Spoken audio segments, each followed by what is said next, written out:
নামাজ শেষ করার পরে একবার বলতে হয় আল্লাহু আকবার, তারপর 3 বার বলতে হয় আস্তাগফিরুল্লাহ আস্তাগফিরুল্লাহ আস্তাগফিরুল্লাহ, একবার বলতে হয় আল্লাহুম্মা আনতাস সালাম ওয়া মিনকাস সালাম তাবারাকতা ইয়া যাল জালালি ওয়াল ইকরাম। আরো বলতে হয় আল্লাহুম্মা আইন্নি আলা যিকরিকা ওয়া শুকরিকা ওয়া হুসনি ইবাদাতিক। এগুলো পড়তে হবে না?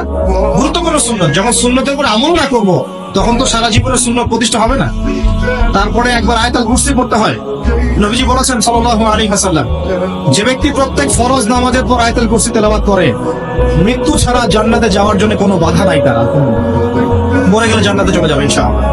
এরপরে আরো আছে আল্লাহুম্মা লা মানিআ লিমা আ'তাইত ওয়া লা মু'তিয়া লিমা মানা'ত ওয়া লা ইয়ানফা'ু যাল জাদ্দি মিনকাল জাদ। আরো অনেক দোয়া কালাম আছে। 33 বার সুবহানাল্লাহ, 33 বার আলহামদুলিল্লাহ, 33 বার আল্লাহু আকবার, তারপর কালিমা শাহাদাত, তারপরে একবার সূরা ফালাক, একবার সূরা নাস, একবার সূরা ইখলাস। এগুলো পড়ে উঠে আসবেন। আমরা কিন্তু এই সুন্নহগুলোর চাইতে এখন ওই মোনাজাতকে বেশি গুরুত্ব দিই, তাই না? মোনাজাত করলেন, উঠে চলে গেলেন, সুন্নতগুলো আমল করবে কে?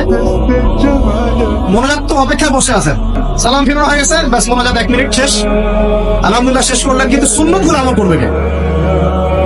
সুন্নতটা কি সরে গেল না? আমি তর্ক করতে আসিনি এই বিষয় নিয়ে। করেন বুঝলাম, আপনি করেন, ঠিক আছে করেন, কিন্তু সুন্নত আমলটা করবে কে?